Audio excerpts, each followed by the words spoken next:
तुमची निवड या ठिकाणी झालेली आहे. आपण स्वतः या ठिकाणी आलेले आहेत. काय शुभेच्छा देणार? कल्याण डोंबिवली महानगरपालिकेमध्ये आज महापौर आणि उपमहापौर पदाची निवडणूक होती.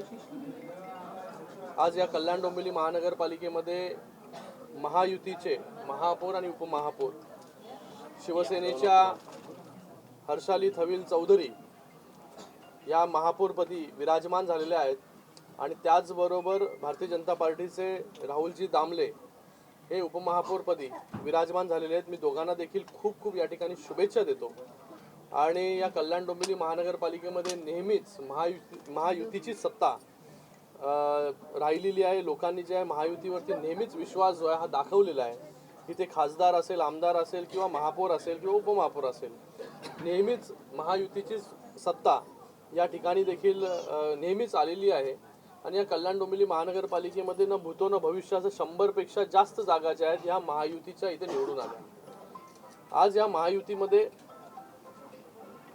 शिवसेना असेल, भारतीय जनता पार्टी असेल, RPI असेल, त्याचबरोबर अजून एक घटक म्हणजे महाराष्ट्र नवनिर्माण सेना मनसेने देखील त्यांचा पाठिंबा जो आहे, पूर्णपणे समर्थन जो आहे हा महायुतीला दर्शवलेला आहे.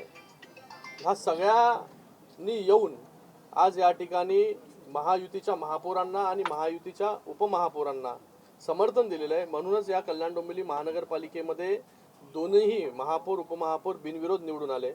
मी या राज्याचे मुख्यमंत्री देवेंद्र फडणवीस जी असतील किंवा उपमुख्यमंत्री एकनाथजी शिंदे साहेब असतील, या दोघांचंही खूप खूप या ठिकाणी धन्यवाद व्यक्त करतो की त्यांच्या नेतृत्वाखाली आज कल्याण डोंबिवली महानगरपालिकेमध्ये निवडणूक झाली.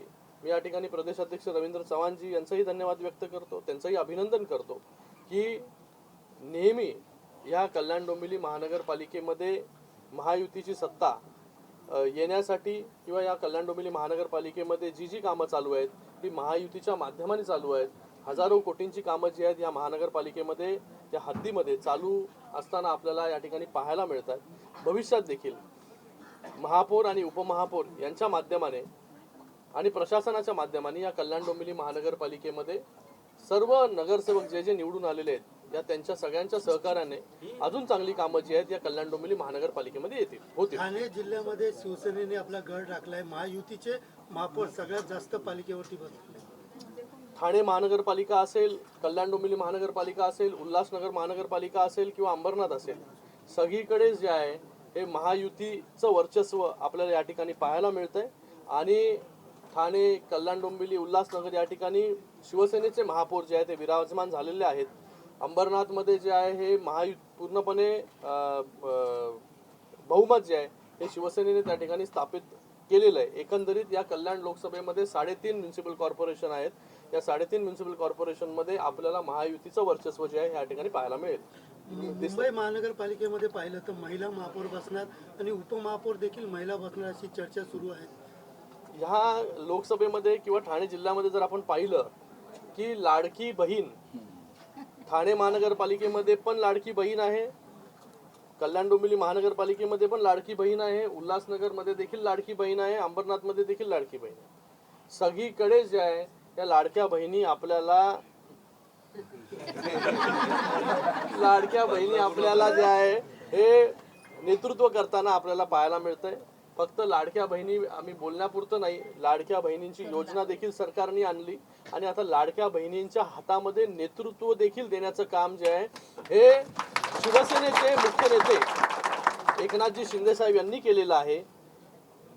खास बाब म्हणजे या ठिकाणी कुठलंही महिलांचं आरक्षण नसताना देखील ओपन म्हणजे ST आरक्षण झालं पण ओपन होतं. ते उल्हासनगरमध्ये देखील OBC आरक्षण झालं ते ओपन होतं.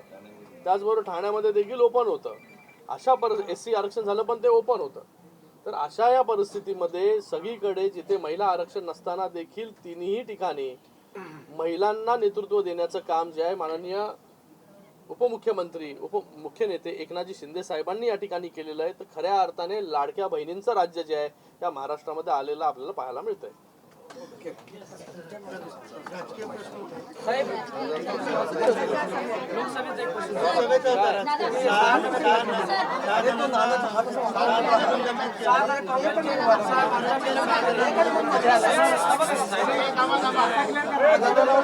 जय जय जय जय शिवाजी. सात लोकसभेमध्ये 6 खासदारांचं निलंबन झालेलं आहे. अध्यक्षांनी भेटवणाऱ्या 6 जणांवरती निलंबनाची कारवाई झाली आहे. लोकसभेचं कामकाज हे चालू न देण्याचं काम लोकसभेचे विरोधी पक्षनेता राहुलजी गांधी आणि त्याचबरोबर त्यांचे सगळे काँग्रेसचे मेंबर खासदार हे त्या ठिकाणी करत होते. काल देखील हाऊस चालू नाही दिलं, आज देखील हाऊस चालू नाही दिलं. रुलिंग दिल्यानंतर देखील जे पार्लमेंट आहे हे रूल बुकच्या हिशोबाने चालत असतं. स्पीकरनी 20 वेळा रुलिंग दिली तरी देखील लीडर ऑफ ऑपोजिशनला ती रुलिंग कळत नसेल तर मला वाटतं त्यांच्यावरती जी आहे ती कायदेशीर आज कारवाई झालेली आहे ती स्पीकर महोदयांनी त्या ठिकाणी केलेली आहे. तर उद्यापासून जर तरी हाऊस जे आहे हे सुरळीत चालेल, कारण की या पार्लमेंटमध्ये प्रेसिडेंट ॲड्रेस असेल त्याचबरोबर बजेट असेल याच्यावरती बोलण्याची संधी जी आहे ही प्रत्येक मेंबरला त्या ठिकाणी मिळाली पाहिजे. काही लोकांच्या मुळे या सगळ्यांची संधी जी आहे ती हिरावून नाही घेतली पाहिजे. त्यासाठी जी आहे ती आजची जी कारवाई मला वाटतं स्पीकर महोदयांनी त्या ठिकाणी केलेली आहे.